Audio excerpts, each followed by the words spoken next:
Hi friends, ದಿನದ ಎಲ್ಲ ಪ್ರಮುಖ ಸುದ್ದಿಯನ್ನು ನಿಮಗೆ ತಲುಪಿಸೋ ಮಸ್ತ್ ಮಗ ಚಾನಲ್ನ ಫುಲ್ ನ್ಯೂಸ್ಗೆ ಸ್ವಾಗತ. ನಾನು ಅಮರ್ ಪ್ರಸಾದ್. ಇಡೀ ದೇಶವೇ ಬೆಚ್ಚಿ ಬೀಳೋ ಘಟನೆಯಾಗಿದೆ. ಪಹಲ್ಗಾಮ್ ಮಿನಿ ಅಂತ ಅನ್ಕೋಬಹುದು, ಆ ರೀತಿಯ ಘಟನೆಯಾಗಿದೆ. ಮುಂಬೈನ ಮಿರಾ ರೋಡ್ ನ ನಯಾ ನಗರ್ ಏರಿಯಾದಲ್ಲಿ ಆಘಾತಕಾರಿ ಘಟನೆಯಾಗಿದೆ. 31 ವರ್ಷದ ವ್ಯಕ್ತಿ ಝೈಬ್ ಜುಬೇರ್ ಅನ್ನೋನು ಇಬ್ಬರು ಸೆಕ್ಯೂರಿಟಿ ಗಾರ್ಡ್ ಗಳಿಗೆ ಚಾಕು ಹಾಕಿದ್ದಾನೆ. ಅನ್ಸಾರಿ ಮೊದಲು ಗಾರ್ಡ್ಗಳಾದ ರಾಜ್ಕುಮಾರ್ ಮಿತ್ರ ಮತ್ತೆ ಸುಬ್ರತೋ ಸೇನ್ ಹತ್ರ ದಾರಿ ಕೇಳೋ ನೆಪದಲ್ಲಿ ಮಾತುಕತೆ ಶುರು ಮಾಡ್ದ. ಆಮೇಲೆ ಅವರ ಧರ್ಮ ಯಾವುದು ಅಂತ ಕೇಳಿ ಇಸ್ಲಾಮಿಕ್ ಪ್ರಾರ್ಥನೆಗಳನ್ನೆಲ್ಲ ಪಠಿಸುವಂತೆ ಫೋರ್ಸ್ ಮಾಡ್ದ. ಅವ್ರು ಆಗಲ್ಲ, ನಾವ್ಯಾಕೆ ಹೇಳಬೇಕು ಅಂತ ಕೇಳಿದಕ್ಕೆ ಚಾಕು ಹಾಕಿದಾನೆ. ತುಂಬಾ ಗಂಭೀರ ಗಾಯಗಳಾಗಿವೆ. 90 ನಿಮಿಷದಲ್ಲೇ ಪೊಲೀಸರು ಸಿಸಿಟಿವಿ ಚೆಕ್ ಮಾಡಿ ಅನ್ಸಾರಿಯನ್ನ ಆಮೇಲೆ ಅರೆಸ್ಟ್ ಮಾಡಿದ್ದಾರೆ. ಅನ್ಸಾರಿ ಮನೆ ಸರ್ಚ್ ಮಾಡಿದಾಗ ಕೆಲ ನೋಟ್ಸ್ ಎಲ್ಲ ಸಿಕ್ಕಿದ್ದು. ಅದರಲ್ಲಿ IS ಉಗ್ರ ಸಂಘಟನೆ ಸೇರೋ ಬಗ್ಗೆ, ಇದು ನನ್ನ ಮೊದಲ ಹೆಜ್ಜೆ ಅನ್ನೋ ಬಗ್ಗೆ ಆ ಥರ ಎಲ್ಲ ಬರ್ಕೊಂಡಿದ್ದ ಆತ. ಸ್ವಲ್ಪ ಉಗ್ರನಾಗಿ ಬದಲಾಗಿದ್ದ ಅಂತ. ಲೋನ್ ವುಲ್ಫ್ ದಾಳಿಗಳು ಅಂದ್ರೆ ಒಬ್ಬನೇ ಹೋಗಿ ದಾಳಿ ಮಾಡ್ಕೊಂಡು ತಾನು ಮುಗಿಸ್ಕೊಂಡ್ರು ಪರವಾಗಿಲ್ಲ, ದಾಳಿ ಮಾಡಿ ಸಿವಿಯರ್ ಡ್ಯಾಮೇಜ್ ಮಾಡೋದು, ಆ ರೀತಿಯ ದಾಳಿಗಳು, ಜಿಹಾದ್, ಗಾಜಾ, ಈ ರೀತಿ ಪದಗಳೆಲ್ಲ ಆತನ ಮನೆಯಲ್ಲಿ ಸಿಕ್ಕಿದಾವೆ ಅಂತ ಹೇಳಿ ತನಿಖೆ ನಡೆಸ್ತಿರೋ ಪೊಲೀಸರು ಹೇಳಿದ್ದಾರೆ. ಜೊತೆಗೆ ಈತ ಅಮೆರಿಕದಲ್ಲಿ ಓದಿ ಅಲ್ಲಿ ಕೆಲಸ ಸಿಗದೆ 2019ರಲ್ಲಿ ವಾಪಸ್ ಆಗಿದ್ದ. ಈತ ಆನ್ಲೈನ್ ನಲ್ಲೇ ಈತ ರ್ಯಾಡಿಕಲೈಸ್ ಆಗಿಬಿಟ್ಟಿದ್ದ, ಉಗ್ರವಾದದ ಕಡೆಗೆ ತಿರುಗು ಬಿಟ್ಟಿದ್ದ ಅಂತ ಪೊಲೀಸರು ಅನುಮಾನ ಪಡ್ತಾ ಇದ್ದಾರೆ. ಈಗ ಇನ್ನ ಈತನ ಕಾಂಟ್ಯಾಕ್ಟ್ ಲಿಸ್ಟ್ ಹೇಗಿದೆ, ಯಾರೆಲ್ಲ ಇದಾರೆ ಈತನೊಟ್ಟಿಗೆ, ಏನಾದ್ರೂ ಸೇರ್ಕೊಂಡ್ಬಿಟ್ಟಿದ್ನ, ನೆಟ್ವರ್ಕ್ ಏನು ಅಂತ ಹೇಳಿ ಈಗ ತನಿಖೆ ನಡೀತಾ ಇದೆ. ಮಹಾರಾಷ್ಟ್ರ ಮುಖ್ಯಮಂತ್ರಿ ದೇವೇಂದ್ರ ಫಡ್ನವೀಸ್ ಅವರು ಕೂಡ ಪ್ರತಿಕ್ರಿಯೆ ಕೊಟ್ಟಿದ್ದಾರೆ. ಇದೊಂದು ಸೆಲ್ಫ್ ರ್ಯಾಡಿಕಲೈಸೇಷನ್, ಅಂದ್ರೆ ತಾನೇ ಉಗ್ರವಾದದ ಕಡೆಗೆ ಆಕರ್ಷಿತನಾಗಿ ಮಾಡಿರೋ ಕೃತ್ಯ ಅಂತ ಹೇಳಿದ್ದಾರೆ. ಜೊತೆಗೆ ತನಿಖೆಯನ್ನ ATS ಜೊತೆ NIA ಕೂಡ ಮಾಡುತ್ತೆ ಅಂತ ಹೇಳಿದ್ದಾರೆ. ಏನೋ ಜಾಗತಿಕ ಆಯಿಲ್ ಮಾರ್ಕೆಟ್ಗೆ UAE ಬಿಗ್ ಶಾಕ್ ಕೊಟ್ಟಿದೆ. ಒಪೆಕ್ ಹಾಗೂ ಒಪೆಕ್ ಪ್ಲಸ್ ಗುಂಪಿನಿಂದ ಹೊರ ಬರೋದಾಗಿ UAE ಘೋಷಣೆ ಮಾಡಿದೆ. ಇರಾನ್ ಯುದ್ಧದ ಟೆನ್ಷನ್ ನಿಂದ ಈಗ ಆಲ್ರೆಡಿ ಎನರ್ಜಿ ಮಾರ್ಕೆಟ್ ಅಲ್ಲೋಲ ಕಲ್ಲೋಲ ಆಗಿರೋ ಟೈಮ್ ನಲ್ಲಿ UAE ಈ ನಿರ್ಧಾರ ಮಾಡಿದೆ. ಇದು ಒಪೆಕ್ ಲೀಡರ್ ಸೌದಿ ಅರೇಬಿಯಾಗೆ ಕೊಟ್ಟಿರೋ ದೊಡ್ಡ ಆಘಾತ. ಈ ಬಗ್ಗೆ UAE energy minister Suhail Mohammed Al Mazrouei confirm ಮಾಡಿದ್ದಾರೆ. ನಮ್ಮ ಪ್ರೊಡಕ್ಷನ್ ಲೆವೆಲ್ ಮತ್ತೆ ಫ್ಯೂಚರ್ ಪಾಲಿಸಿಗಳ ಬಗ್ಗೆ ಯೋಚನೆ ಮಾಡಿ ಈ ಡಿಸಿಷನ್ ತಗೊಂಡಿದ್ದೀವಿ. ಇದನ್ನ ನಾವು ಬೇರೆ ಯಾವ ದೇಶದೊಂದಿಗೂ ಚರ್ಚೆ ಮಾಡಿಲ್ಲ, ನಾವು ನಮ್ ಡಿಸಿಷನ್ ತಗೊಂಡಿದೀವಿ ಅಷ್ಟೇ ಅಂತ ಸ್ಪಷ್ಟಪಡಿಸಿದ್ದಾರೆ. ಇನ್ನೊಂದ್ ಕಡೆ UAE ನ ನಿರ್ಧಾರ ಅಮೆರಿಕ ಅಧ್ಯಕ್ಷ ಡೊನಾಲ್ಡ್ ಟ್ರಂಪ್ಗೆ ಸಿಕ್ಕಿರೋ ದೊಡ್ಡ ಗೆಲುವು ಅಂತ ವಿಶ್ಲೇಷಣೆ ಮಾಡಲಾಗ್ತಿದೆ. ಯಾಕಂದ್ರೆ ಟ್ರಂಪ್ ಮೊದಲಿಂದಲೂ ಒಪೆಕ್ ರಾಷ್ಟ್ರಗಳು ರೇಟ್ ಜಾಸ್ತಿ ಮಾಡಿ ಪ್ರಪಂಚವನ್ನ ಲೂಟಿ ಮಾಡ್ತೇವೆ ಅಂತ ಬೈತಾ ಬರ್ತಾ ಇದ್ರು. ಮತ್ತೊಂದ್ ಕಡೆ UAE ಈ ನಿರ್ಧಾರ ತಗೊಳ್ಳೋಕೆ ಕಾರಣ ಏನು ಅಂತ ನೋಡಿದ್ರೆ ಬೇರೆ ಬೇರೆ ಇದಾವೆ ವಿಚಾರ. ಇರಾನ್ ತಮ್ಮ ಮೇಲೆ ಅಟ್ಯಾಕ್ ಮಾಡಿದಾಗ ಬೇರೆ ಅರಬ್ ಮತ್ತು ಕೊಲ್ಲಿ ರಾಷ್ಟ್ರಗಳು ಸಪೋರ್ಟ್ ಮಾಡಲಿಲ್ಲ, ನಮ್ಮನ್ನ ಏಕಾಂಗಿಯಾಗಿ ಪೆಟ್ಟು ತಿನ್ನಕ್ಕೆ ಬಿಟ್ರು, ದಾಳಿಯನ್ನ ಫೇಸ್ ಮಾಡಿ ಅಂತ ಬಿಟ್ಬಿಟ್ರು. ಹೈಯೆಸ್ಟ್ ದಾಳಿ ನಮ್ಮ ಮೇಲೆ ಆಯ್ತು, ಉಳಿದವ್ರ ಮೇಲೆ ಯಾಕಾಗಿಲ್ಲ, ನಮ್ಮನ್ನ ಯಾಕೆ ಟಾರ್ಗೆಟ್ ಮಾಡಿದ್ರು, ಎಲ್ಲ ಸೇರ್ಕೊಂಡಿದ್ದಾರೆ ಅವರು ಅನ್ನೋದು UAE ನ ಕೋಪಕ್ಕೆ ಕಾರಣ ಆಗಿದೆ. UAE ಅಧ್ಯಕ್ಷರ ಸಲಹೆಗಾರ ಅನ್ವರ್ ಗರ್ಗಾಶ್ ಈ ಬಗ್ಗೆ ಓಪನ್ ಆಗಿ ಬೇಸರ ಹೊರ ಹಾಕಿದ್ದಾರೆ. ಗಲ್ಫ್ ದೇಶಗಳು ನಮಗೆ ಲಾಜಿಸ್ಟಿಕಲ್ ಸಪೋರ್ಟ್ ಕೊಟ್ಟರು ಕೂಡ ರಾಜಕೀಯವಾಗಿ ಮತ್ತು ಸೇನಾ ವಿಚಾರದಲ್ಲಿ ಬೆಂಬಲ ಕೊಡ್ಲಿಲ್ಲ. ಅರಬ್ ಲೀಗ್ ನಿಂದ ನಾನು ನಿರೀಕ್ಷೆ ಮಾಡಿದ್ದೆ, ಆದ್ರೆ ಗಲ್ಫ್ ಕೌನ್ಸಿಲ್ ಕೂಡ ಈ ರೀತಿ ಮಾಡಿದ್ದು ನಮಗೆ ಶಾಕ್ ಆಯ್ತು ಅನ್ನೋ ಹೇಳಿಕೆ ಕೊಟ್ಟಿದ್ದಾರೆ. ಇನ್ನು ಇದು ಒಪೆಕ್ ಹಿಸ್ಟ್ರಿಯಲ್ಲೇ ಈ ರೀತಿಯಾಗಿರೋ ದೊಡ್ಡ ಎಕ್ಸಿಟ್ ಇದು. ಈ ನಿರ್ಧಾರದಿಂದ ಏನೇನ್ ಪರಿಣಾಮ ಆಗುತ್ತೆ ಅಂತ ನೋಡೋದಾದ್ರೆ, ಮೊದಲಿಗೆ UAE ಮೇಲೆ ಈಗ ಯಾವುದೇ ಪ್ರೊಡಕ್ಷನ್ ಲಿಮಿಟ್ ಇರಲ್ಲ. ಡಿಮಾಂಡ್ಗೆ ತಕ್ಕ ಹಾಗೆ, ಅವರ ಪ್ರೊಡಕ್ಷನ್ ಕೇಪಬಿಲಿಟೀಸ್ಗೆ ತಕ್ಕ ಹಾಗೆ, ಅವರ ದೇಶದ ಆರ್ಥಿಕ ರಿಕ್ವೈರ್ಮೆಂಟ್ ನೋಡಿಕೊಂಡು ಎಷ್ಟಾದ್ರೂ ಅವರು ತೈಲ ಅನಿಲ ಉತ್ಪಾದನೆ ಮಾಡಬಹುದು. ಈ ಎಕ್ಸ್ಟ್ರಾ ಪ್ರೊಡಕ್ಷನ್ ನಿಂದ 2028ರ ಹೊತ್ತಿಗೆ UAEಗೆ ಸುಮಾರು $50-70 ಬಿಲಿಯನ್ ಎಕ್ಸ್ಟ್ರಾ ಇನ್ಕಮ್ ಹರಿಯುವ ನಿರೀಕ್ಷೆ ಇದೆ. ಆದ್ರೆ ಒಪೆಕ್ ಗುಂಪಿನಲ್ಲಿದ್ದ ದೊಡ್ಡ ಪ್ರೊಡ್ಯೂಸರ್ ಹೊರ ಬಂದಿರೋದ್ರಿಂದ ಮಾರ್ಕೆಟ್ ಕಂಟ್ರೋಲ್ ಮಾಡೋ ಶಕ್ತಿ ಒಪೆಕ್ಗೆ ಅಷ್ಟು ಕಮ್ಮಿ ಆಗುತ್ತೆ. UAE ವಿಶ್ವದಲ್ಲೇ ಅತಿ ಹೆಚ್ಚು ತೈಲ ಉತ್ಪಾದನೆ ಮಾಡೋ ರಾಷ್ಟ್ರಗಳಲ್ಲಿ 7ನೇ ಸ್ಥಾನದಲ್ಲಿದೆ. ಪ್ರತಿದಿನ 4 ಮಿಲಿಯನ್ ಬ್ಯಾರೆಲ್ ಅಂದ್ರೆ 40 ಲಕ್ಷ ಬ್ಯಾರೆಲ್ ಆಯಿಲ್ ಅನ್ನ ಪ್ರೊಡ್ಯೂಸ್ ಮಾಡ್ತಾ ಇದ್ರು. ಈಗ ಅವರೇ ಹೊರಗೆ ಬಂದಿರೋದ್ರಿಂದ ಗ್ಲೋಬಲ್ ಮಾರ್ಕೆಟ್ ನಲ್ಲಿ ಫ್ಯೂಲ್ ಪ್ರೈಸ್ ನಲ್ಲಿ ಸಾಕಷ್ಟು ಪರಿಣಾಮ ಉಂಟು ಮಾಡಬಹುದು. ಈಗ ಆಲ್ರೆಡಿ ಗ್ಲೋಬಲ್ ಲೆವೆಲ್ ಅಲ್ಲಿ ಎಕ್ಸ್ಟ್ರಾ ತೈಲ ಇದ್ರೂ ಕೂಡ UAE ಕೂಡ ಇನ್ನು ಮುಂದೆ ಜಾಸ್ತಿ ಪ್ರೊಡಕ್ಷನ್ ಮಾಡಿದಾಗ ಆಯಿಲ್ ರೇಟ್ ಕಮ್ಮಿನೂ ಆಗೋ ಚಾನ್ಸಸ್ ಇರುತ್ತೆ. ಇನ್ನು ಈ ನಿರ್ಧಾರದ ಹಿಂದಿರೋ ಜಿಯೋ ಪೊಲಿಟಿಕಲ್ ಲೆಕ್ಕಾಚಾರಗಳನ್ನ ನೋಡಿದ್ರೆ ಸೌದಿ ಅರೇಬಿಯಾ ಹಾಗೂ UAE ನಡುವೆ ದೊಡ್ಡ ಬಿರುಕು ಮೂಡಿರೋದು ಕ್ಲಿಯರ್ ಆಗಿ ಕಾಣಿಸುತ್ತೆ. ಗುಂಪಿನಲ್ಲಿದ್ದ 3ನೇ ಅತಿ ದೊಡ್ಡ ಪ್ರೊಡ್ಯೂಸರ್ ಹೊರ ಬಂದಿರೋದ್ರಿಂದ ಮುಂದೆ ಬೇರೆ ರಾಷ್ಟ್ರಗಳು ಕೂಡ ಒಪೆಕ್ ರೂಲ್ಸ್ ಅನ್ನ ಬ್ರೇಕ್ ಮಾಡೋ ಚಾನ್ಸಸ್ ಇರುತ್ತೆ. ಹಾಗೆ UAE ಈಗ ಸೌದಿ ರಷ್ಯಾ ಆಕ್ಸಿಸ್ ನಿಂದ ಹೊರಬಂದು ತನ್ನ ನ್ಯಾಷನಲ್ ಇಂಟ್ರೆಸ್ಟ್ ಕಡೆಗೆ ಇಂಡಿಪೆಂಡೆಂಟ್ ಆಗಿ ಸ್ವತಂತ್ರವಾಗಿ ಥಿಂಕ್ ಮಾಡೋಕೆ, ಫೋಕಸ್ ಮಾಡೋಕೆ ಶುರು ಮಾಡಿದೆ. ಇನ್ನು UAE ಒಪೆಕ್ ನಿಂದ ಹೊರಬಂದಿರೋದು ಭಾರತಕ್ಕೂ ಕೂಡ ಒಂದು ರೀತಿ ಪಾಸಿಟಿವ್. ನಮಗೆ ತುಂಬಾ ಕ್ಲೋಸ್ ಇದ್ದಾರೆ ಅವರು. ಮಿಡಲ್ ಈಸ್ಟ್ ನಲ್ಲಿ ನಮಗೆ ಭಾರತಕ್ಕೆ ಕ್ಲೋಸೆಸ್ಟ್ ಅಲೈ ಫ್ರೆಂಡ್ ಅಂತ ಹೇಳಿದ್ರೆ ಯುನೈಟೆಡ್ ಅರಬ್ ಎಮಿರೇಟ್ಸ್ UAE. ನಿಮ್ಗೆ ಗೊತ್ತಿದೆ ಆಲ್ರೆಡಿ ಪ್ರಪಂಚದಲ್ಲಿ ಅತಿ ಹೆಚ್ಚು ತೈಲ ಕುಡಿಯೋ ರಾಷ್ಟ್ರ ಭಾರತ, 3ನೇ ಸ್ಥಾನದಲ್ಲಿದ್ದೀವಿ ನಾವು. ನಮಗೆ ಬೇಕಾಗಿರೋ 85% ಆಯಿಲ್ ನಾವು ಇಂಪೋರ್ಟ್ ಮಾಡ್ಕೊಳ್ತೀವಿ. ನಿಮಗೆ ತುಂಬಾ ಸರಿ ಹೇಳಿದ್ದೇವೆ. ಈಗ UAE ಮೇಲೆ ಒಪೆಕ್ ನ ಯಾವುದೇ ಕಂಟ್ರೋಲ್ ಇಲ್ಲದೆ ಇರೋದ್ರಿಂದ ಅವರು ಭಾರತಕ್ಕೆ ತುಂಬಾ ಕ್ಲೋಸ್ ಇರೋದ್ರಿಂದ ನಮ್ಮ ಅಗತ್ಯಕ್ಕೆ ತಕ್ಕಂತೆ ಕೇಳಿದಾಗಲೆಲ್ಲ ಅವರು ಪ್ರೊಡಕ್ಷನ್ ಜಾಸ್ತಿ ಮಾಡ್ಕೊಳ್ಳೋಕ್ಕೂ ಕೂಡ ಒಂದು ಪಾಸಿಬಿಲಿಟಿ ಓಪನ್ ಆಗಬಹುದು. ಇದರಿಂದ ನಮ್ಮ ಇಂಡಿಯಾ ಡೈರೆಕ್ಟ್ ಆಗಿ UAE ಆಡ್ನಾಕ್ ಕಂಪನಿಯೊಂದಿಗೆ ಫ್ಲೆಕ್ಸಿಬಲ್ ಆಗಿ ಲಾಂಗ್ ಟರ್ಮ್ ಡೀಲ್ ಎಲ್ಲ ಮಾಡ್ಕೊಳ್ಳೋಕೆ ಸಾಧ್ಯ ಆಗುತ್ತೆ. ಈ ಮೊದಲು ಒಪೆಕ್ ಕಂಟ್ರಿ ಆಗಿದ್ರಿಂದ ಏನೇ ಎರಡು ರಾಷ್ಟ್ರಗಳ ನಡುವಿನ ಡೀಲ್ ಇದ್ರೂ ಕೂಡ ಫೈನಲಿ ಒಪೆಕ್ನ ನಿಯಮಗಳಿಗೆ ಕಮಿಟ್ ಆಗಿ ತಗ್ಗಿ ಬಗ್ಗೆ ನಡಿಬೇಕಾಗಿತ್ತು. ಅವರು ಈಗ ಫ್ರೀಡಮ್ ಸಿಗುತ್ತೆ ಅವರಿಗೆ. ಇನ್ನು ಸ್ನೇಹಿತರೆ, ಶಿರ್ಡಿ ಹಾಗೆ 3 ಜ್ಯೋತಿರ್ಲಿಂಗ ಸೇರಿ ಈ ಎಲ್ಲಾ ಜಾಗಗಳಿಗೆ ಯಾತ್ರೆ ಹೋಗಿ ಬರ್ಬೇಕು ಅನ್ನೋ ಆಸಕ್ತಿ ನಿಮಗಿದ್ರೆ ಆಲ್ ಇನ್ಕ್ಲೂಸಿವ್ ಪ್ಯಾಕೇಜ್ ಇದು. ಕನ್ನಡ ಟೂರ್ ಮ್ಯಾನೇಜರ್ ಕರ್ಕೊಂಡು ಹೋಗಿ ಕರ್ಕೊಂಡ್ಬಂದು ವಾಪಸ್ ಬಿಡ್ತಾರೆ. ಹಿರಿಯ ನಾಗರಿಕರಿಗೆ ಸ್ಪೆಷಲ್ ಕೇರ್ ಕೂಡ ಇರುತ್ತೆ. ಆಸಕ್ತರು ಕಾಲ್ ಮಾಡಿ ಬುಕ್ ಮಾಡ್ಕೊಂಡು ಹೋಗಿ ಬರ್ಬೋದು. ಪಾಕಿಸ್ತಾನ ದೊಡ್ಡ ಡಬಲ್ ಗೇಮ್ ಮಾಡೋಕೆ ಹೊರಟಿದೆ ಅಮೆರಿಕ ಜೊತೆಗೆ. ಅಮೆರಿಕ ಇರಾನ್ ಸುತ್ತ ಬ್ಲಾಕೇಡ್ ಹಾಕ್ತೀವಿ, ಉಸಿರು ಕಟ್ಟಿಸ್ತೀವಿ, ಯಾರು ಒಂದು ಹಡಗು ಹೋಗಂಗಿಲ್ಲ ಬರಂಗಿಲ್ಲ, ಇರಾನ್ ಎಲ್ಲಿಂದ ಏನ್ ತಗೊಳ್ತಾರೆ, ಯಾರಿಗೆ ಏನ್ ಕೊಡ್ತಾರೆ ನೋಡ್ತೀವಿ ಅಂತ ಹೇಳಿ ಬಾಯ ಪಡ್ಕೊಳ್ತಾ ಇದೆಯಲ್ಲ.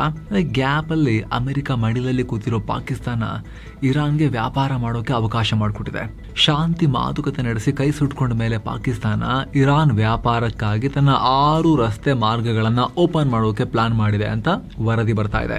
ಈ ಸಂಬಂಧ ಪಾಕಿಸ್ತಾನದ ವಾಣಿಜ್ಯ ಇಲಾಖೆ ಆರ್ಡರ್ ಕೂಡ ಪಾಸ್ ಮಾಡಿದೆ. ಇದರ ಪ್ರಕಾರ ಯಾವುದೇ 3ನೇ ದೇಶ ಪಾಕಿಸ್ತಾನದ ಲ್ಯಾಂಡ್ ರೂಟ್ ಅನ್ನ ಬಳಸಿಕೊಂಡು ಸರಕುಗಳನ್ನ ಇರಾನ್ಗೆ ಸಾಗಿಸಬಹುದು. ಬರೀ ಪಾಕಿಸ್ತಾನ ವ್ಯಾಪಾರ ಮಾಡೋದು ಮಾತ್ರ ಅಲ್ಲ, ಪಾಕಿಸ್ತಾನದ ಥ್ರೂ ಇನ್ನೊಂದು 3ನೇ ಕಂಟ್ರಿ ಬೇಕಾದ್ರೂ ಕೂಡ ವ್ಯಾಪಾರ ಮಾಡಬಹುದು. ರಫ್ತುದಾರರು ಅದಕ್ಕೆ ಫಿನಾನ್ಷಿಯಲ್ ಗ್ಯಾರಂಟಿ ಕೊಟ್ರೆ ಆಯ್ತು, ಇವರು ಬಿಡ್ತಾರೆ. ಪಾಕಿಸ್ತಾನದ ಕರಾಚಿ, ಗ್ವಾದರ್ ಮತ್ತು ಖಾಸೆಂ ಬಂದರ್ನ ಮೂಲಕ ಸರಕುಗಳನ್ನ ಲ್ಯಾಂಡ್ ರೂಟ್ ನಲ್ಲಿ ಇರಾನ್ಗೆ ತಲುಪಿಸಬಹುದು. ಪಾಕಿಸ್ತಾನದ ಪೋರ್ಟಿಗೆ ತಗೊಂಡೋಗೋದು ಹಡಗಲ್ಲಿ, ಅಲ್ಲಿಂದ ಬೈ ರೋಡ್ ಲ್ಯಾಂಡ್ ಅಲ್ಲಿ ಇರಾನಿಗೆ ಕಳಿಸೋದು, ಅಲ್ಲಿಂದ ವಾಪಸ್ ತರೋದು. ಈಗ ಪಾಕಿಸ್ತಾನ ಇದಕ್ಕೋಸ್ಕರ ಪ್ಲಾನ್ ಮಾಡ್ಕೊಂಡಿದೆ ಅಂತ ಮಾಹಿತಿ ಬರ್ತಾ ಇದೆ. ಇರಾನ್ ನ ಮಣ್ಸಕ್ಕೆ ಅಮೆರಿಕ ಸೇನೆ ನೇವಲ್ ಬ್ಲಾಕೆಡ್ ಹಾಕೊಂಡು ಕೂತಿದೆ, ತಮ್ಮ ಪರ್ಮಿಷನ್ ಇಲ್ಲದೆ ಏನು ಮೂವ್ ಆಗ್ಬಿಡಲ್ಲ ಅಂತ. ಅದರಲ್ಲೂ ಇರಾನ್ಗೆ ಹೋಗೋ ಮತ್ತು ಅಲ್ಲಿಂದ ಬರೋ ಹಡಗುಗಳನ್ನ ಸೀಸ್ ಮಾಡ್ತಿದೆ. ಆರ್ಥಿಕತೆಯನ್ನ ಸ್ಕ್ವೀಸ್ ಮಾಡಬೇಕು, ಇರಾನ್ ಅನ್ನ ಬಗ್ಗಿಸಬೇಕು ಅಂತ. ಇದರ ಪರಿಣಾಮ ಸಮಸ್ಯೆ ಆಗಿತ್ತು ಇರಾನ್ಗೆ. ಅಲ್ಲಿ ಉತ್ಪಾದನೆ ಆಗ್ತಿರೋ ತೈಲ ರಫ್ತಾಗದೆ ಖಾಗ್ ಐಲ್ಯಾಂಡ್ ನಲ್ಲಿ ಸ್ಟೋರ್ ಆಗ್ತಿದಾವೆ. ರಫ್ತು ಮಾತ್ರ ಅಲ್ಲ, ಇನ್ನೊಂದ್ ಕಡೆ ಆಮದಿಗೂ ಇರಾನ್ಗೆ ಒದ್ದಾಡ್ತಿದೆ. ಅವರು ಏನು ತರಿಸ್ಕೊಳ್ಳಿಕ್ಕಾಗದೆ. ಇರಾನ್ಗೆ ಹೋಗ್ಬೇಕಾಗಿದ್ದ ಸುಮಾರು 3,000 ಕಂಟೈನರ್ಗಳು ಪಾಕಿಸ್ತಾನದ ಬಂದರಿನಲ್ಲಿ ಕೊಳಿತಾ ಇವೆ. ಮುಖ್ಯವಾಗಿ ಕರಾಚಿ ಬಂದರಿನಲ್ಲಿ ಗುಡ್ಡೆಯಾಗಿ ರಾಶಿ ಬಿದ್ದಿವೆ. ಇದಕ್ಕೀಗ ಪಾಕಿಸ್ತಾನ ಈ ಹೆಜ್ಜೆ ಇಟ್ಟಿದೆ. ತನ್ನ ಬಂದರಲ್ಲಿ ರಾಶಿ ಬಿದ್ದಿರೋ ಇರಾನ್ಗೆ ಸೇರಬೇಕಾಗಿದ್ದ ಸರಕುಗಳನ್ನ ಬೈ ರೋಡ್ ಬೈ ಲ್ಯಾಂಡ್ ಕಳಿಸೋಕೆ ಓಪನ್ ಅಪ್ ಮಾಡ್ತಿದ್ದಾರೆ. ಈ ಮೂಲಕ ಅಮೆರಿಕದ ಬ್ಲಾಕೇಡ್ ಅನ್ನ ತನ್ನ ಬಾರ್ಡರ್ ನಲ್ಲಿ ಪಾಕಿಸ್ತಾನ ಕೊರಿತಾ ಇದೆ ತೂತು. ಈ ಮೂಲಕ ಎಕನಾಮಿಕ್ ಫ್ಯೂರಿ ಅಂತ ಹೇಳಿ ಆಕ್ಷನ್ ತಗೊಂಡಿದ್ದ ಟ್ರಂಪ್ ಅನ್ನ ಹೊಗಳ್ತಾನೆ ಆ ಆಪರೇಷನ್ಗೆ ಪಂಚರ್ ಮಾಡ್ತಾ ಇದೆ ಪಾಕಿಸ್ತಾನ ಇರಾನ್ 900 ಕಿಲೋಮೀಟರ್ಗೂ ಅಧಿಕ ಗಡಿಯನ್ನ ಶೇರ್ ಮಾಡ್ತಾರೆ ಬಾರ್ಡರ್ನ. ಈಗ ಅಮೆರಿಕದ ಕಡೆಯಿಂದ ಇದಕ್ಕೆ ಯಾವ ರೀತಿ ಪ್ರತಿಕ್ರಿಯೆ ಬರುತ್ತೆ ಅಂತ ನೋಡ್ಬೇಕು. ಏನೋ ಸರ್ವ ದಿಕ್ಕುಗಳಿಂದ ಯುದ್ಧವನ್ನ ಫೇಸ್ ಮಾಡ್ತಿರೋ ಇರಾನ್ ಈಗ ಶಾಂಘೈ ಕೋಆಪರೇಷನ್ ಆರ್ಗನೈಸೇಷನ್ ಮೆಂಬರ್ಸ್ ಮುಂದೆ ಆಫರ್ ಕೊಟ್ಟಿದ್ದಾರೆ. ನಮ್ಮ ಹತ್ರ ಅದ್ಭುತವಾಗಿರೋ ಡಿಫೆನ್ಸ್ ಟೆಕ್ನಾಲಜಿ ಎಲ್ಲ ಇದೆ, ಅದನ್ನ ನಾವು ಬೇರೆ ರಾಷ್ಟ್ರಗಳಿಗೆ ಕೊಡೋಕೆ ಮುಂದಾಗಿದ್ದೀವಿ ಅಂತ ಇರಾನ್ನ ಉಪರಕ್ಷಣಾ ಸಚಿವ ರೆಜಾ ತಲಾಯಿನಿಕ್ ಹೇಳಿದ್ದಾರೆ. ದಾಳಿ ಮಾಡಕ್ಕಲ್ಲಂತೆ, ಅವ್ರನ್ನ ಅವ್ರು ರಕ್ಷಣೆ ಮಾಡ್ಕೊಳಕ್ ಬೇಕಾದ್ರೆ ನಮ್ಮ ಶಸ್ತ್ರಾಸ್ತ್ರ, ನಮ್ಮ ಟೆಕ್ನಾಲಜಿ ಎಲ್ಲ ಕೊಡ್ತೀವಿ ಅಂತ ಹೇಳಿದ್ದಾರೆ ಇರಾನ್ ಅವರು. ಕಿರ್ಗಿಸ್ತಾನ್ನಲ್ಲಿ ಶಾಂಘೈ ಕೋಆಪರೇಷನ್ ಆರ್ಗನೈಸೇಷನ್ ನ ರಕ್ಷಣಾ ಸಚಿವರ ಮೀಟಿಂಗ್ ನಡೀತಿರುವಾಗ ಈ ಆಫರ್ ಇಟ್ಟಿದ್ದಾರೆ. ಜೊತೆಗೆ ನಮ್ಮೊಂದಿಗಿನ ಸಂಘರ್ಷದಲ್ಲಿ ಅಮೆರಿಕ ಸೋತ್ ಹೋಗಿದೆ, ಆ ಯುದ್ಧದ ಎಕ್ಸ್ಪೀರಿಯನ್ಸ್ ಅನ್ನ ಕೂಡ ಹಂಚ್ಕೊಳ್ಳೋಕೆ ನಾವು ರೆಡಿ ಇದೀವಿ ಅಂತ ಹೇಳಿದ್ದಾರೆ. ಅಂದ ಹಾಗೆ ಸ್ನೇಹಿತರೆ, ಇರಾನ್ ಹತ್ರ ಕೊಡಕ್ಕೆ ಏನಿದೆ, ಅವ್ರದೆಲ್ಲ ಅಷ್ಟೊಂದು ಅಡ್ವಾನ್ಸ್ಡ್ ಅಲ್ವಲ್ಲ ಅಂತ ನೀವು ಕೇಳಬಹುದು. ಏರ್ ಡಿಫೆನ್ಸ್ ಅಷ್ಟೊಂದು ಇಲ್ಲ ಅವ್ರ ಹತ್ರ ನಿಜ, ಆದ್ರೆ ಅವರ ಶಾಹಿದ್ ಡ್ರೋನ್ ಮತ್ತು ಬ್ಯಾಲಿಸ್ಟಿಕ್ ಮಿಸೈಲ್ಗಳು ಅಮೆರಿಕದ ಏರ್ ಡಿಫೆನ್ಸ್ಗೂ ಚಳ್ಳೆಹಣ್ಣು ತಿನ್ನಿಸಿವೆ.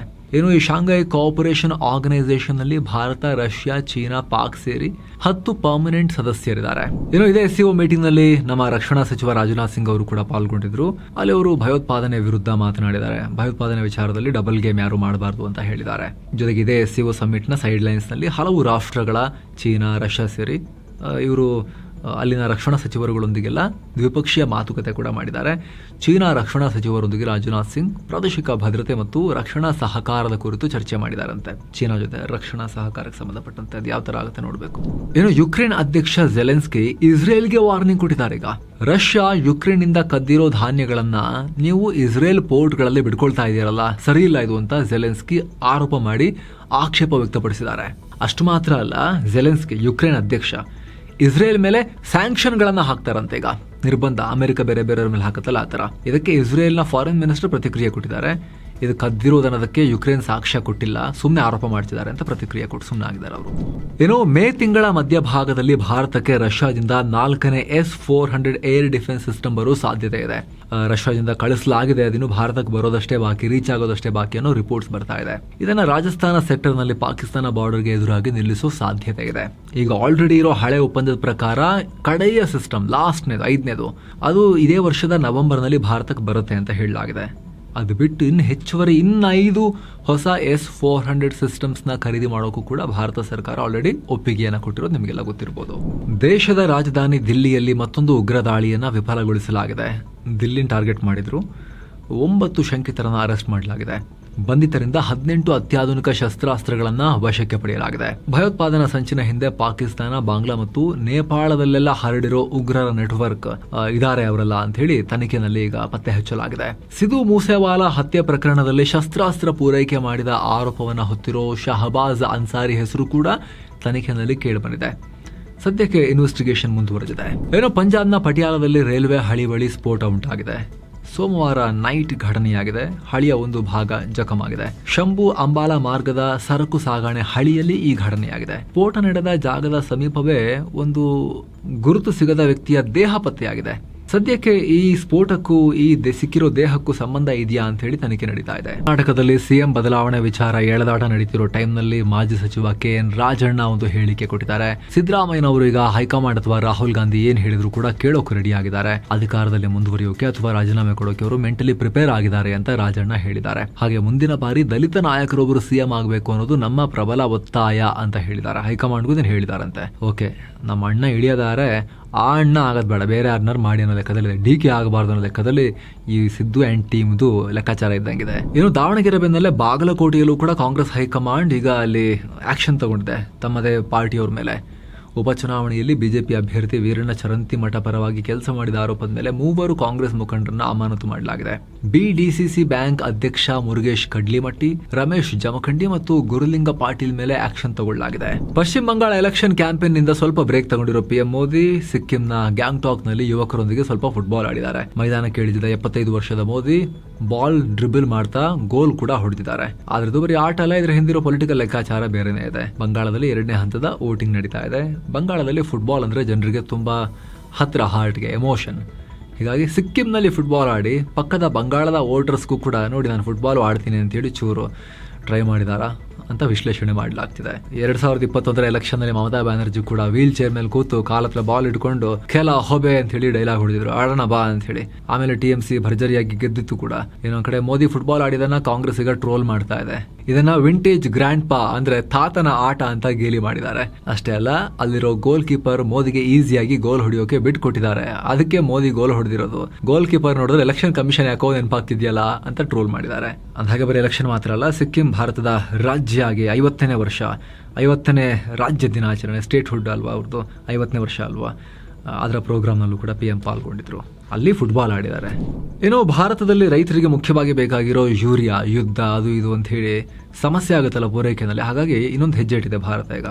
ರಷ್ಯಾದ ಟೋಗ್ಲಿಯಾಟಿಯಲ್ಲಿ 20,000 ಕೋಟಿ ರೂಪಾಯಿ ಖರ್ಚು ಮಾಡಿ ಯೂರಿಯಾ ಫ್ಯಾಕ್ಟರಿಯನ್ನು ನಾವೇ ಕಟ್ತೀವಿ ಅಂತ ಭಾರತ ಒಪ್ಪಂದ ಮಾಡ್ಕೊಂಡಿದೆ. ಅಲ್ಲಿ 10,000 ಕೋಟಿ ರೂಪಾಯಿ ನಮ್ದು, ರಷ್ಯಾದ ಯುರಾಲ್ ಕೆಮ್ 10,000 ಕೋಟಿ ರೂಪಾಯಿ, 50% ಇನ್ವೆಸ್ಟ್ ಮಾಡ್ತಾ ಇದ್ದಾರೆ. 2 ವರ್ಷದಲ್ಲಿ ರೆಡಿ ಆಗುತ್ತೆ ಫ್ಯಾಕ್ಟ್ರಿ. 20 ಲಕ್ಷ ಟನ್ ಯೂರಿಯಾ ಉತ್ಪಾದನೆ ಆಗುತ್ತೆ ಇದರಲ್ಲಿ. ಇದರಿಂದ ನಾವೇ ರಷ್ಯಾದಲ್ಲಿ ಫ್ಯಾಕ್ಟ್ರಿ ಹಾಕಿ ಬೇಕಾದಷ್ಟು ಗೊಬ್ಬರವನ್ನು ಅಲ್ಲಿ ತಯಾರು ಮಾಡಿ ಭಾರತಕ್ಕೆ ತರೋದ್ರಿಂದ ಕಾಸ್ಟ್ ಕೂಡ ನಮಗೆ ಪ್ರಿಡಿಕ್ಟಬಲ್ ಆಗಿರುತ್ತೆ ಸ್ವಲ್ಪ ಅನ್ನೋದು ಸರ್ಕಾರದ ಲೆಕ್ಕಾಚಾರ. ಏನೋ ಮಾಜಿ ಪ್ರಧಾನಿ ರಾಜೀವ್ ಗಾಂಧಿ ಹತ್ಯೆ ಕೇಸ್ನಲ್ಲಿ 31 ವರ್ಷ ಜೈಲು ಶಿಕ್ಷೆ ಅನುಭವಿಸಿದ್ದ AG ಪೆರಾರಿವಾಲನ್ ಈಗ ಅಧಿಕೃತವಾಗಿ ವಕೀಲರಾಗಿ ರಿಜಿಸ್ಟರ್ ಆಗಿದ್ದಾರೆ. ಜೈಲಿನಲ್ಲಿದ್ದಾಗಲೇ ಬೆಂಗಳೂರಿನ ಅಂಬೇಡ್ಕರ್ ಲಾ ಕಾಲೇಜಿನಲ್ಲಿ ಪದವಿ ಮುಗಿಸಿದ್ರು ಇವರು. ಮಡ್ರಾಸ್ ಹೈಕೋರ್ಟ್ನಲ್ಲಿ ವಕೀಲ ವೃತ್ತಿಯನ್ನು ಈಗ ಆರಂಭ ಮಾಡೋಕೆ ಹೊರಟಿದ್ದಾರೆ. ಸುಳ್ಳು ಪ್ರಕರಣಗಳಲ್ಲಿ ಸಿಲುಕು ಹಾಕೊಂಡವರಿಗೆ ಕಾನೂನು ನೆರವು ಕೊಡೋದು ಮತ್ತು ಕ್ರಿಮಿನಲ್ ನ್ಯಾಯ ವ್ಯವಸ್ಥೆಯಲ್ಲಿ ಸುಧಾರಣೆ ತರೋದು ನನ್ನ ಮುಖ್ಯ ಗುರಿ ಅಂತ ಇವರು ಹೇಳ್ಕೊಂಡಿದ್ದಾರೆ. 1991ರಲ್ಲಿ ರಾಜೀವ್ ಗಾಂಧಿಯನ್ನು ಹತ್ಯೆ ಮಾಡಿದ ಸ್ಫೋಟಕ್ಕೆ ಬ್ಯಾಟರಿ ಪೂರೈಸಿದ ಆರೋಪದಲ್ಲಿ ಬಂಧಿತರಾಗಿ ಇವರಿಗೆ ಮರಣದಂಡನೆಯಾಗಿತ್ತು. ಇವರ ಆರೋಪ ಸಾಬೀತಾಗಿ ಆಮೇಲೆ 2022ರಲ್ಲಿ ಸುಪ್ರೀಂ ಕೋರ್ಟ್ ವಿಶೇಷ ಅಧಿಕಾರ ಬಳಸಿ ಇವ್ರನ್ನ ರಿಲೀಸ್ ಮಾಡಿತ್ತು. ಏನೋ ಡಿಜಿಟಲ್ ಅರೆಸ್ಟ್ ಅನ್ನ ತಡೆಯೋಕೆ ಕೇಂದ್ರ ಸರ್ಕಾರ ಸುಪ್ರೀಂ ಕೋರ್ಟ್ಗೆ ಒಂದು ಪ್ಲಾನ್ ಕೊಟ್ಟಿದೆ, ಹಿಂಗಿಂಗ್ ಮಾಡ್ಬೇಕು ನಾವೀಗ ಅಂತ. ಮಲ್ಟಿ ಏಜೆನ್ಸಿ ಅಂದರೆ ವಿವಿಧ ಇಲಾಖೆಗಳು ಒಟ್ಟಾಗಿ ಸೇರಿ ಕೆಲಸ ಮಾಡೋ ಪ್ಲಾನ್ ಇದು. ಇದರ ಪ್ರಕಾರ ಸಿಮ್ ಕಾರ್ಡ್ ವಿತರಣೆಯಲ್ಲಿ ಮುಂದೆ ಬಯೋಮೆಟ್ರಿಕ್ ವೆರಿಫಿಕೇಶನ್ ಕಡ್ಡಾಯ. ಸಿಮ್ ಮಾರಾಟ ಮಾಡೋ ವೆಂಡರ್ಗಳ ಮೇಲೆ ನಿಗಾ ಇಡಬೇಕು ಅಂತಲೂ ಸರ್ಕಾರ ಹೇಳಿದೆ. ಸೈಬರ್ ವಂಚನೆಗೆ ಬಳಕೆ ಆಗ್ತಿರೋ ಬ್ಯಾಂಕ್ ಅಕೌಂಟ್ಗಳಿಂದ ಹಣ ವಿಡ್ರಾ ಆಗದಂತೆ ಕೂಡಲೇ ಡೆಬಿಟ್ ಹೋಲ್ಡ್ ಮಾಡೋ ಅಧಿಕಾರವನ್ನು ಜಾರಿಗೆ ತರೋಕ್ಕೂ ಪ್ಲಾನ್ ಮಾಡಲಾಗಿದೆ. ಇನ್ನು ವಾಟ್ಸಪ್ ಕರೆಗಳ ಮೂಲಕವೇ ಹೆಚ್ಚಿನ ವಂಚನೆ ನಡೀತಾ ಇರೋದು. ಹೀಗಾಗಿ ವಾಟ್ಸಪ್ ಅಕೌಂಟ್ ಮಾಡುವಾಗ ಸಿಮ್ ಬೈಂಡಿಂಗ್ ಕಡ್ಡಾಯ ಮಾಡಬೇಕು. ಡಿಲೀಟ್ ಆದ ಅಕೌಂಟ್ ಡೇಟಾವನ್ನು 180 ದಿನ ಇಟ್ಕೊಂಡಿರಬೇಕು ಅಂತ ಸರ್ಕಾರ ಹೇಳಿದೆ. ಕೇವಲ ಫೋನ್ ನಂಬರ್ ಅಲ್ಲ, ವಂಚನೆಗೆ ಬಳಸೋ ಮೊಬೈಲ್ ಅಥವಾ ಕಂಪ್ಯೂಟರ್ನ ಡಿವೈಸ್ ಐಡಿಗಳನ್ನೇ ಬ್ಲಾಕ್ ಮಾಡೋಕೆ ತೀರ್ಮಾನ ಮಾಡಲಾಗಿದೆ. ಹಾಗೆ ವಂಚನೆ ಆದಾಗ ವಾಟ್ಸಪ್ ಅಥವಾ ಟೆಲಿಗ್ರಾಮ್ನಂಥ ಸಂಸ್ಥೆಗಳಿಗೂ ಹೊಣೆಗಾರಿಕೆ ಫಿಕ್ಸ್ ಮಾಡಬೇಕು ಅಂತ ಕೇಂದ್ರ ಸರ್ಕಾರ ಪ್ರಪೋಸ್ ಮಾಡಿದೆ. ಏನೋ PM ನರೇಂದ್ರ ಮೋದಿ ಅವರ ತವರು ರಾಜ್ಯ, ಅಮಿತ್ ಶಾ ಅವರ ರಾಜ್ಯ ಗುಜರಾತ್, ಅಲ್ಲಿ ನಗರ ಸ್ಥಳೀಯ ಸಂಸ್ಥೆಗಳ ಚುನಾವಣೆ ಆಯಿತು. ಅದರ ಫಲಿತಾಂಶ ಬಂದಿದೆ. ಗುಜರಾತ್ನ ಎಲ್ಲ 15 ಮುನ್ಸಿಪಲ್ ಕಾರ್ಪೊರೇಷನ್ಗಳನ್ನು BJP ಕ್ಲೀನ್ ಸ್ವೀಪ್ ಮಾಡಿದೆ. ಅಹಮದಾಬಾದ್ ಕಾರ್ಪೊರೇಷನ್ನಲ್ಲಿ 192 ಸ್ಥಾನಗಳಲ್ಲಿ 158 ಸ್ಥಾನಗಳನ್ನು BJP ಗೆದ್ದಿದೆ. ವಾಪಿ ಮುನ್ಸಿಪಲ್ ಕಾರ್ಪೊರೇಷನ್ನ 52 ಸೀಟುಗಳಲ್ಲಿ 37 ಸೀಟುಗಳನ್ನು BJP ಗೆದ್ದಿದೆ. ಕೆಲ ಕಡೆ ಕಾಂಗ್ರೆಸ್ ಅಕೌಂಟ್ ಓಪನ್ ಮಾಡಿದರೂ ಕೂಡ ಎಲ್ಲೂ ಬಹುಮತ ಪಡೆದಿಲ್ಲ. ಇನ್ನು ಜಿಲ್ಲಾ ಪಂಚಾಯತಿಗೆ ಬಂದರೆ 1090 ಸ್ಥಾನಗಳಲ್ಲಿ 568 ಸ್ಥಾನಗಳನ್ನು BJP ಗೆದ್ದಿದೆ. ಇನ್ನು ಭಾರತದ ಷೇರುಪೇಟೆ ರೆಡ್ನಲ್ಲಿ ಎಂಡ್ ಆಗಿದೆ. ದಿನದ ವಹಿವಾಟಿನ ಅಂತ್ಯಕ್ಕೆ ಸೆನ್ಸೆಕ್ಸ್ 416 ಪಾಯಿಂಟ್ಸ್ ಅಥವಾ 0.5% ಡೌನ್ ಆಗಿ 76,886ಕ್ಕೆ ರೀಚ್ ಆಗಿದೆ. ನಿಫ್ಟಿ 97 ಪಾಯಿಂಟ್ಸ್ ಅಥವಾ 0.4% ಡೌನ್ ಆಗಿ 23,995ಕ್ಕೆ ತಲುಪಿದೆ. ಆದರೆ Nifty mid cap index 0.28% rise ಆದರೆ ಸ್ಮಾಲ್ ಕ್ಯಾಪ್ ಇಂಡೆಕ್ಸ್ 0.42% ರೈಸ್ ಆಗಿದೆ. ಮಾರ್ಕೆಟ್ ಬೀಳೋಕೆ ಮುಖ್ಯ ಕಾರಣ ಅಂದರೆ ಬ್ಯಾಂಕಿಂಗ್ ಹೆವಿವೇಟ್ ಕಂಪನಿಗಳಲ್ಲಿ ಪ್ರಾಫಿಟ್ ಬುಕ್ಕಿಂಗ್ ಆಯಿತು. RBI ಹೊಸ ಬ್ಯಾಂಕಿಂಗ್ ರೂಲ್ಗಳನ್ನು ಕೂಡ ಪರಿಚಯಿಸಿದೆ. ಅದರ ಪ್ರಕಾರ ಇನ್ಮೇಲೆ ಎಲ್ಲ ಬ್ಯಾಂಕ್ಗಳು ರಿಸ್ಕಿ ಲೋನ್ಗಳಿಗಾಗಿ ಎಕ್ಸ್ಟ್ರಾ ಹಣ ಸೈಡ್ನಲ್ಲಿ ಇಡಬೇಕಾಗತ್ತೆ. ಜೊತೆಗೆ ಬ್ಯಾಡ್ ಲೋನ್ಗಳು ಯಾವುದು ಅಂತ ಬೇಗನೆ ಪತ್ತೆ ಮಾಡೋಕ್ಕೆ ವ್ಯವಸ್ಥೆ ತರಬೇಕು ಬ್ಯಾಂಕ್ಗಳು. ಹೀಗಾಗಿ ಬ್ಯಾಂಕಿಂಗ್ ಸ್ಟಾಕ್ಗಳು ಸ್ವಲ್ಪ ರೆಗ್ಯುಲೇಷನ್ ಟೈಟ್ ಆಯಿತು ಇವರಿಗೆ ಅಂಥೇಳಿ, ರೂಲ್ಸ್ ಎಲ್ಲ ಟೈಟ್ ಆಯಿತು ಅಂಥೇಳಿ ಸ್ವಲ್ಪ ಬಿದ್ವು. ಅಥವಾ ಅಮೆರಿಕ ಮತ್ತು ಇರಾನ್ ನಡುವಿನ ಮಾತುಕತೆ ಕೂಡ ನಿಂತು ಹೋಗಿದೆ. ಅಮೆರಿಕದ ನೇವಲ್ ಬ್ಲಾಕೇಡ್ ಮುಂದುವರೆದಿದೆ. ಪರಿಣಾಮ ಕ್ರೂಡ್ ಆಯಿಲ್ ಬೆಲೆ ಕೂಡ ಏರಿಕೆಯಾಗ್ತಿದೆ. ಫೈನಾನ್ಸ್ ರೆಕಾರ್ಡ್ ಆಗೋ ಟೈಮ್ನಲ್ಲಿ $112 ಹೋಗಿದೆ ಪ್ರತಿ ಬ್ಯಾರಲ್ಗೆ ಬ್ರೆಂಟ್ ಕ್ರೂಡ್ ಆಯಿಲ್. ಜಾಸ್ತಿ ಆಗ್ತಾನೇ ಹೋಗ್ತಿದೆ ಮತ್ತೆ ಸ್ಲೋಲಿ. ಇನ್ನೊಂದು ಕಡೆ ಡಾಲರ್ ಮುಂದೆ ರೂಪಾಯಿ ವೀಕ್ ಆಗ್ತಾನೆ ಇದೆ. ಈ ಎಲ್ಲ ಕಾರಣಗಳಿಂದ ಷೇರುಪೇಟೆ ರೆಡ್ಡಲ್ಲಿ ಎಂಡ್ ಆಗಿದೆ. Maruti Suzuki, Axis bank, HCL technologies, Shriram finance ಮತ್ತು ಇಂಟರ್ಗ್ಲೋಬ್ ಏವಿಯೇಷನ್ ಸೇರಿ ಸಾಕಷ್ಟು ಸ್ಟಾಕ್ಸ್ ರೆಡ್ನಲ್ಲಿದ್ವು. ಆದರೆ ONGC, ಕೋಲ್ ಇಂಡಿಯಾ, ನೆಸ್ಲೆ, ಅದಾನಿ ಎಂಟರ್ಪ್ರೈಸಸ್ ಮತ್ತು ರಿಲಯನ್ಸ್ ಇಂಡಸ್ಟ್ರೀಸ್ ಗ್ರೀನ್ನಲ್ಲಿದ್ವು. ಡಾಲರ್ ಮುಂದೆ ರೂಪಾಯಿ ಮೌಲ್ಯ 41 ಪೈಸೆ ಬಿದ್ದು $94.50 ಆಗಿದೆ. ಕ್ರೂಡ್ ಆಯಿಲ್ನ ಬೆಲೆ ಏರಿಕೆ ಮತ್ತು ವಿದೇಶಿ ಬಂಡವಾಳದ ಹೊರಹರಿವು ಇದಕ್ಕೆ ಮುಖ್ಯ ಕಾರಣ. ಇನ್ನು ಕಂಪನಿಗಳ Q4 ರಿಸಲ್ಟ್ಸ್ ಕಡೆಗೆ ಬರೋದಾದ್ರೆ, ಕೋಲ್ ಇಂಡಿಯಾದ net profit year on year 11% jump ಆಗಿ $10,839 ಕೋಟಿ ತಲುಪಿದೆ. ಹಾಗೆ tyre manufacturing company CEAT 150% net profit rise ಆಗಿ $244 ಕೋಟಿ ತಲುಪಿದೆ. ಈ ಭರ್ಜರಿ ಲಾಭ ಕಾಣಿಸ್ತಿರೋ ಕಾರಣ ಖರ್ಚು ಕಮ್ಮಿ ಮಾಡಿರೋದು ಮತ್ತು ಡಿಮಾಂಡ್ನಲ್ಲೂ ಆಗಿರುವ ಏರಿಕೆ. ಇನ್ನೊಂದು ಕಡೆ ಎಟರ್ನಲ್ ಕಂಪನಿಯ ನೆಟ್ ಪ್ರಾಫಿಟ್ 346% ಜಂಪ್ ಆಗಿ $174 ಕೋಟಿ ತಲುಪಿದೆ. ಆರ್ಡರ್ಸ್ ಹೆಚ್ಚಾಗಿ ಖರ್ಚು ವೆಚ್ಚಗಳ ಕಂಟ್ರೋಲ್ನಿಂದ ಪ್ರಾಫಿಟ್ ಹೆಚ್ಚಾಗಿದೆ. ಇನ್ನು ಅದಾನಿ ಟೋಟಲ್ ಗ್ಯಾಸ್ ಕಂಪನಿಯ ನೆಟ್ ಪ್ರಾಫಿಟ್ 8.38% ರೈಸ್ ಆಗಿ $868 ಕೋಟಿ ತಲುಪಿದೆ. ಮಾರುತಿ ಸುಜುಕಿ ನೆಟ್ ಪ್ರಾಫಿಟ್ 6.5% ಬಿದ್ದು $3,659 ಕೋಟಿ ಹೋಗಿದೆ. ಕಚ್ಚಾ ವಸ್ತುಗಳ ರೇಟ್ ಜಾಸ್ತಿ ಆಗಿರೋದು, ಡಿಸ್ಕೌಂಟ್ ಜಾಸ್ತಿ ಕೊಟ್ಟಿರೋದು ಲಾಭ ಬೀಳೋ ಕಾರಣ ಆಗಿದೆ. ಇನ್ನು ಭಾರತದ ಏರ್ಲೈನ್ ಕಂಪನಿಗಳು ಅಳೋಕೆ ಶುರು ಮಾಡಿದ್ದಾವೆ. ಲೆಟರ್ ಬರೆದಿದ್ದಾರೆ ಸರ್ಕಾರಕ್ಕೆ, ಕೇಂದ್ರ ಸರ್ಕಾರಕ್ಕೆ, ಹೆಲ್ಪ್ ಮಾಡಿ ಅರ್ಜೆಂಟಾಗಿ ಅಂತ. ನಮ್ಮ ಖರ್ಚಲ್ಲಿ ಮುಂಚೆ 30-40% ಫ್ಯೂಯಲ್ ಚಾರ್ಜೇ ಇರ್ತಾ ಇತ್ತು. ಈಗ 55-60%ಗೆ ಹೋಗಿದೆ ನಮಗೆ. ಹಿಂಗೆ ಜಾಸ್ತಿ ಆದರೆ ನಾವು ಕೆಲ ರೂಟ್ಗಳಲ್ಲಿ ಫ್ಲೈಟನ್ನು ಹಾರಿಸೋದನ್ನು ನಿಲ್ಲಿಸಬೇಕಾಗತ್ತೆ, ನಮಗೆ ಬೇರೆ ದಾರಿನೇ ಇಲ್ಲ ಅಂತ ಹೇಳಿ ಅವರು ಆಳ್ತಾ ಇದ್ದಾರೆ ವಿಮಾನಯಾನ ಕಂಪನಿಗಳು. ಭಾರತದ ನ್ಯಾಷನಲ್ ಸ್ಟಾಕ್ ಎಕ್ಸ್ಚೇಂಜ್ NSE ಈ ವರ್ಷ ತನ್ನ IPO ತರೋದು ಪಕ್ಕಾ ಆಗ್ತಾ ಇದೆ. ಇದರಲ್ಲಿ ಸಿಂಗಪುರ್ನ ಟೆಮಾಸೆಕ್, ಕೆನಡಾದ ಪೆನ್ಷನ್ ಫಂಡ್ CPPIB ಸೇರಿದ ಹಾಗೆ 20 ಇನ್ವೆಸ್ಟರ್ಸ್ ಷೇರು ಸೇಲ್ ಮಾಡೋಕೆ ರೆಡಿ ಇದ್ದಾರೆ ಅಂತ ರಾಯ್ಟರ್ಸ್ ರಿಪೋರ್ಟ್ ಮಾಡಿದೆ. ಈ ಲಿಸ್ಟ್ನಲ್ಲಿ ನಮ್ಮ LIC, SBI ಮತ್ತು ಖರ್ಸ್ ಕ್ಯಾಪಿಟಲ್ ಕೂಡ ಇದ್ದಾವೆ. ಈ IPO ಮೂಲಕ NSE ಟೋಟಲ್ 5% ಷೇರುಗಳನ್ನು ಮಾರ್ತಾ ಇದೆ.